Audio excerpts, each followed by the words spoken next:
Welcome once again to A2Z Studies. This is the second part of the video of force. In the earlier video, we have learnt about the force, the effects of force, the moments, the turning moments and the equilibrium. Now we will be continuing with center of gravity. The definition is here: the center of gravity is a point in an object where the distribution of weight is equal in all directions. In other words, center of gravity is the point inside or outside the body about which the sum of the moments positive and negative is 0. So let's study this in detail. So here in this slide we are talking about just regular shapes.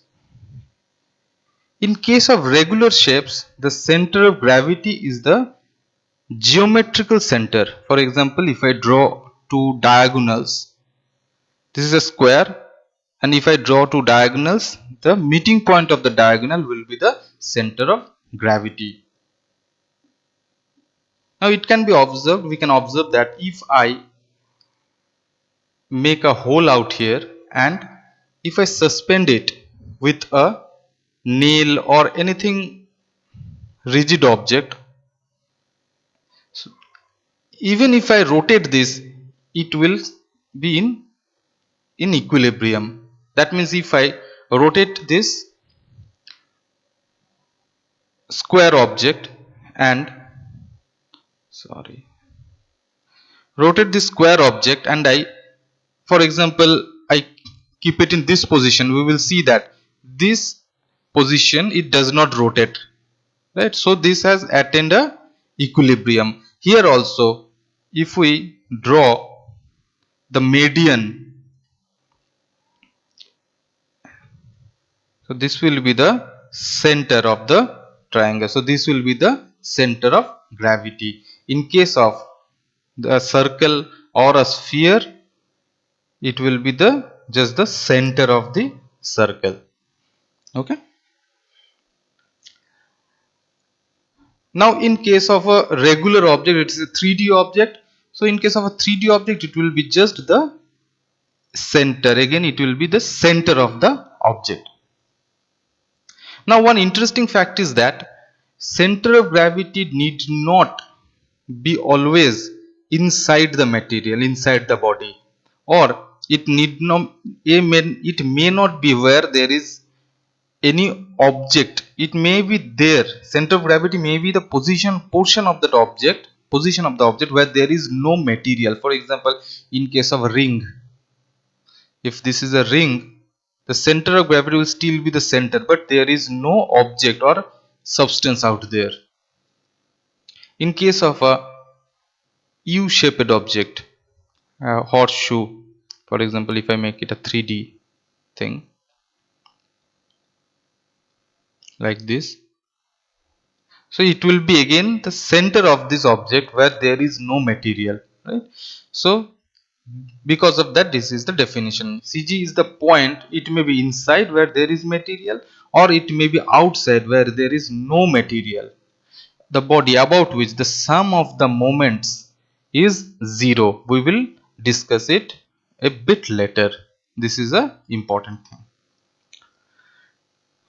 Okay, let's discuss about this thing, what is said. In the earlier video, in the previous video also, in the moments section, we have discussed this. For example, we have a lamina here.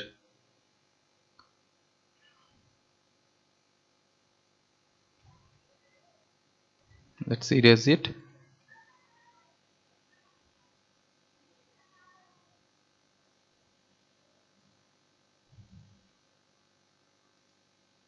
For example, we have a lamina. It's an irregular lamina. Right? Now, let us assume this is the center of gravity. Let us assume this is the center of gravity.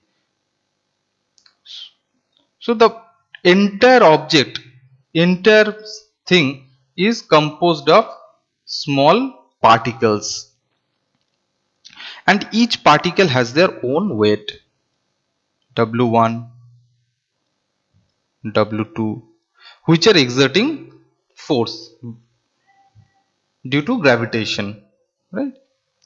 Now each particle has their own moment of rotation or turning moment. Now all these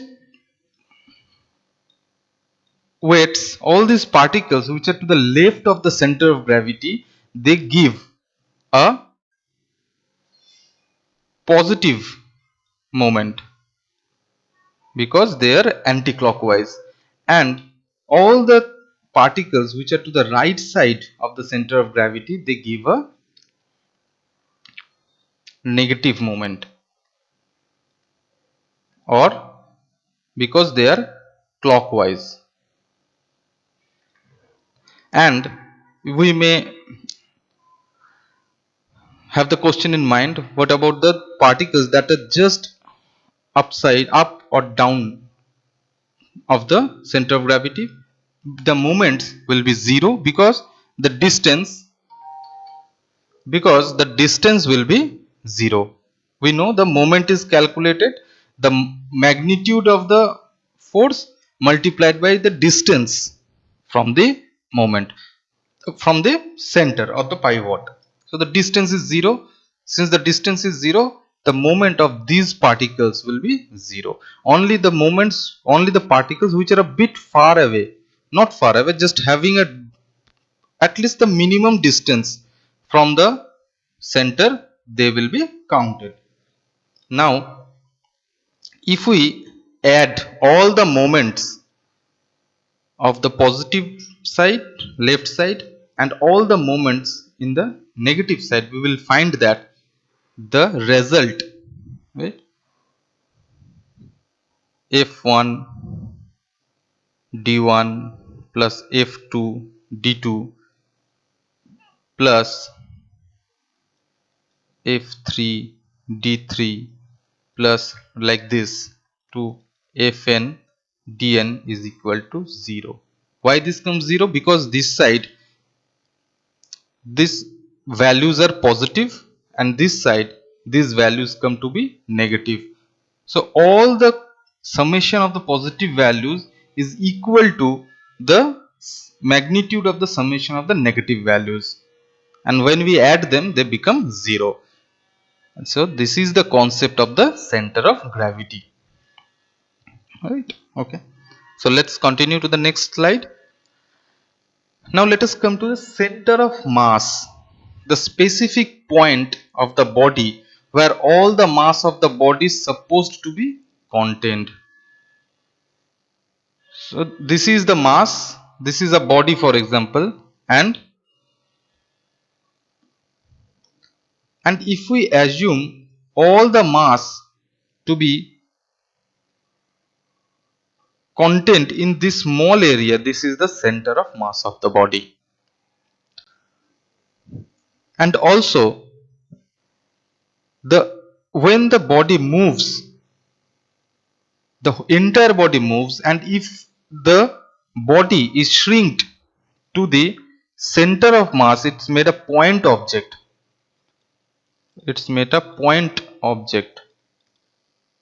then the movement of the body will be the same, it will trace the same path. Right? For example, if the body is moving in this path, and if it is shrinked to the center of mass, very small size, it will do the trace the same path. Okay, this is the concept of center of mass. Now let us study whether center of gravity is the same of center of mass. There is a question would come in mind, whether center of gravity is equal to center of mass, the specific point of the body where all the mass of the body is supposed to be contained, which is just the definition of center of mass as we studied before. Now the answer is center of gravity same as center of mass is both yes and no. It is yes when the gravitational force or the gravitational field is uniform. For example, if it is a very small object, we are having a book in front of us or a pencil box in front of us, or let's a bus, it's a big object according to us, but still if we consider the gravitational field, it's uniform, right? Because the earth is such a huge place, the mass is so big. But if we go to a place where the center of mass, or sorry, the gravitational field is non-uniform, so in this picture we can see that the gravitational field in the left side is weaker and it is getting stronger as we are moving to the right. In this case, the center of mass and the center of gravity will be a bit different. The center of mass will always be at the center of the sphere. This is a sphere. This is a regular sphere. So it will be at the center of the object. But the gravitational center or the center of gravity will shift towards the right. So this will be the center of gravity and this will be the center of mass. In this case, when the gravitational field is non-uniform, then the center of mass and center of gravity will be different. Let us consider another scenario, then the concept will be much more clear. Let us have a huge bar of, for example, bar of any material. It can be metal, it can be non-metal, that does not matter. Let us have a huge bar that is impractical, that is not possible, but let us assume, and we go to a far off place from the earth, right? The earth is very minuscule compared to the bar. The bar is huge in some uh, 10,000s of kilometers long, for example. Now, in this scenario, the gravitational field will be non-uniform. The center of gravity will still be at the geometrical center. This is the geometrical center.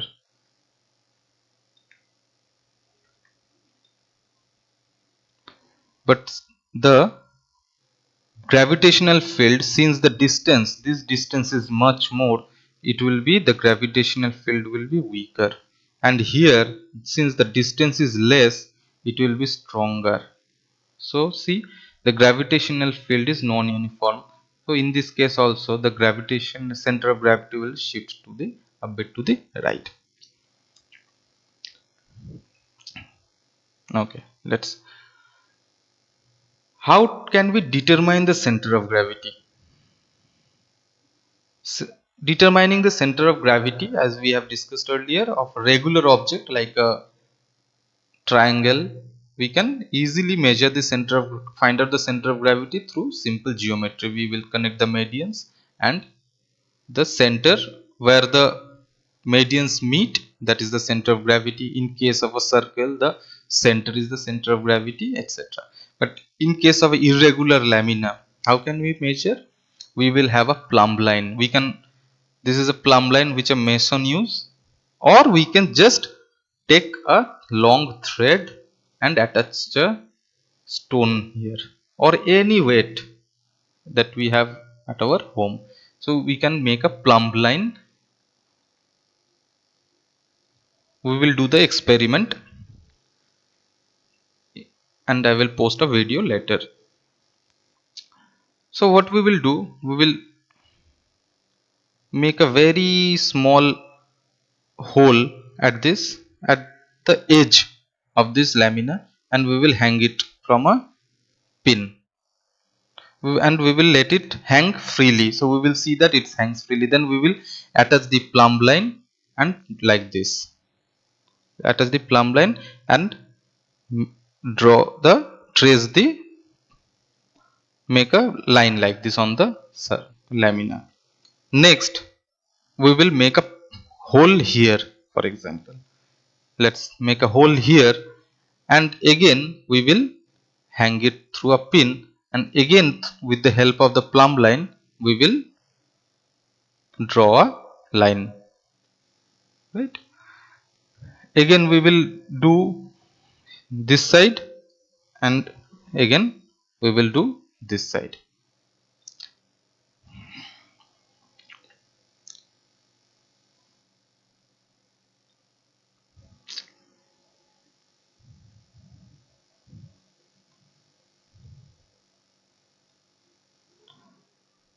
So we make a hole here and we draw a line. So we have already drawn lines previously like this, and we will see that all the lines meet at a certain point. So this is the center of gravity, and if you make a hole from here and hang it from this, it may be horizontal, it may be vertical, you will see that if you rotate this it will stay in the same position, right. Now let's move on to the next section, which is uniform circular motion. So definition is, when a particle moves with a constant speed in a circular path, its motion is said to be uniform circular motion. It's very simple. For example, we have a wheel out here, and if we just rotate it, so the points A, B, they are moving at a circular way. Their position is changing at every constant. Their direction of motion is changing at every moment. At this moment, their motion is tangential, always tangential to the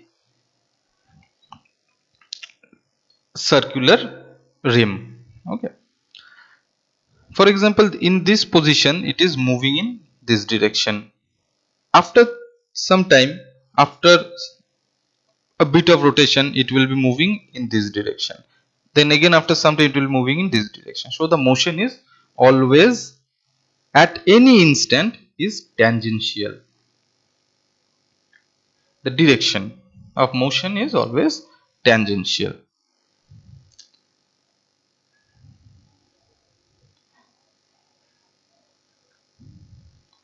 Now let us see the difference between uniform circular motion and uniform linear motion.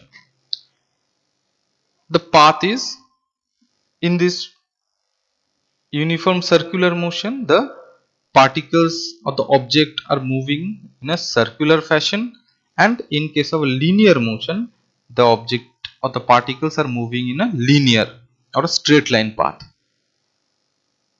The speed, if we consider the speed, mind it, it's not velocity, we are only, if we consider the speed of the particles, it is same in both the cases.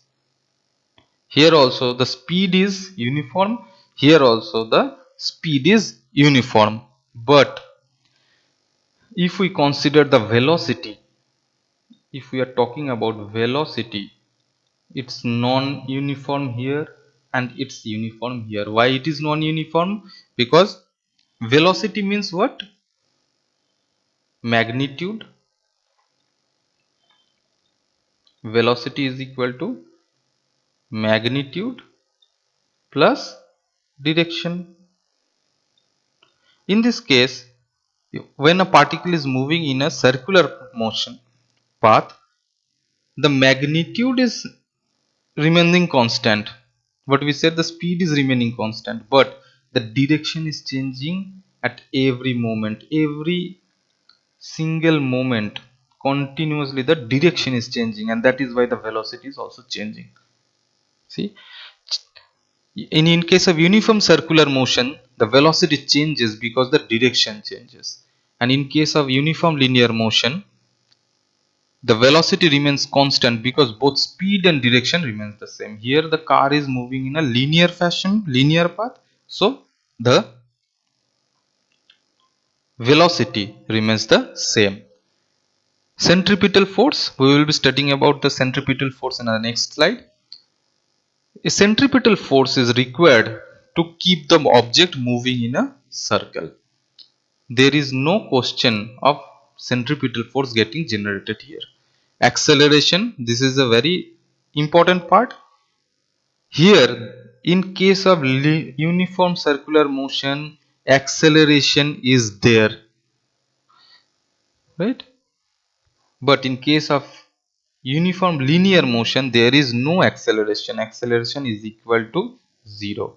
And here, acceleration not equal to 0. It may be negative, it may be positive, but it is not equal to 0. Again, why? Because the velocity is changing, and whenever there is a change in velocity, there is acceleration, right?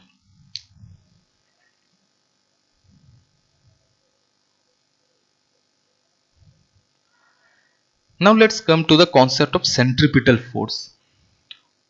In this picture we have, there is a mass, a ball having mass m, and a person is rotating this ball or stone with a just with the a thread or rope is tied, and he is spinning it, right?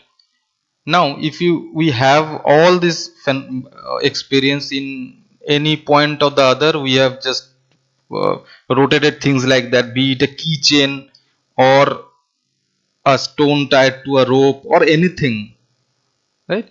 So we see that if there this there is a tension generated in the rope, this tension is due to the centripetal force, right?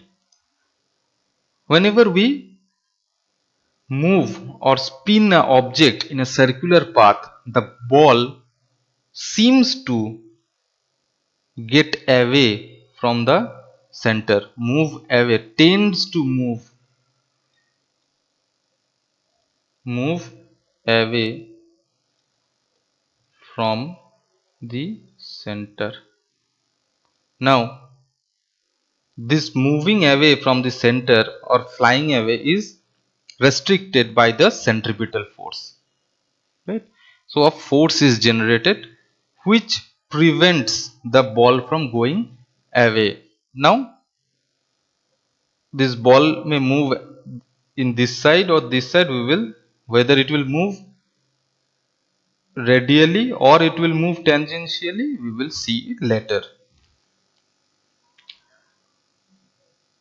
Now let's study about centrifugal force. This is a very interesting part. Centrifugal force is not a real force or is a fictitious force. Why? So we have to understand this very carefully. For example, a person is sitting on the chair. Let us assume a person is sitting on the chair and there is a man who is constantly facing this person, and the person is made to rotate on a moderate speed, right? The person is rotating, for example, made to rotate. Just let's assume hypothetically. And another person B is here standing and seeing that person. Here this person is not moving, he is stationary, and this person is rotating. He is in the terms of physics we will say that he is a non inertial frame of reference. He is in a non-inertial frame of reference and he is in a inertial frame of reference.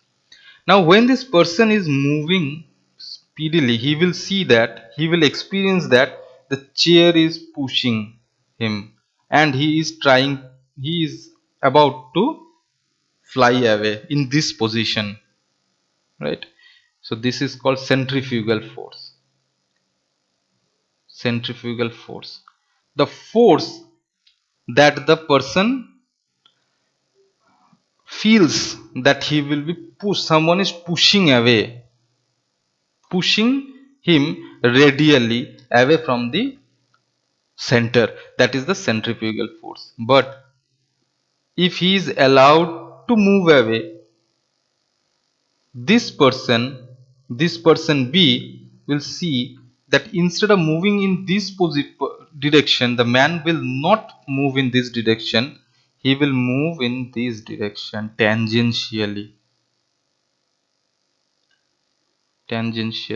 But the fun fact is that the person who is in the center, who is still moving with the same velocity, who is rotating, turning along with this man, he will see that this person is moving like this, moving away radially. So this person B will see that the per man is moving away tangentially, and this man will see, who is rotating, will see that the man is moving radially, right? This man feels something is pushing him away, but if someone pushes him, or for example we have a body, we have a book in front of us, we are pushing it, so it's a real force. Now if the body is free to move, if we push it, the body will move in this direction only, motion. So the motion will, if there is no restriction, the motion will happen along the force. But in this case the man is feeling a force, but if he is allowed to move, then he will be going in this direction. So centrifugal force has no real existence, it is only felt by the person who is rotating, who is spinning or rotating, or who is in a non-inertial frame. For example, another example, while driving a car or riding a car rather, if the car takes a turn like this, it is in a, if the car is in a velocity, if it is moving with a good speed and it takes a turn, we all tend to fly this way. But if we are allowed to fly or go out, we will see that we won't be flying this way, we will be going this way, right? We will also do a live example experiment on this in the later part. So that is the reason why centrifugal force is called a not a real force, or it's a fictitious force, right?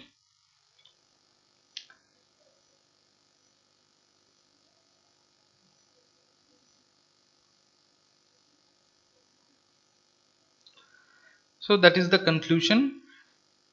So this is all about force. In this video we have learnt about center of gravity, center of mass, whether center of gravity is equal to center of mass, about the centripetal force and the centrifugal force, what type of force is. So just another thing, centripetal force is real, there is existence, but centrifugal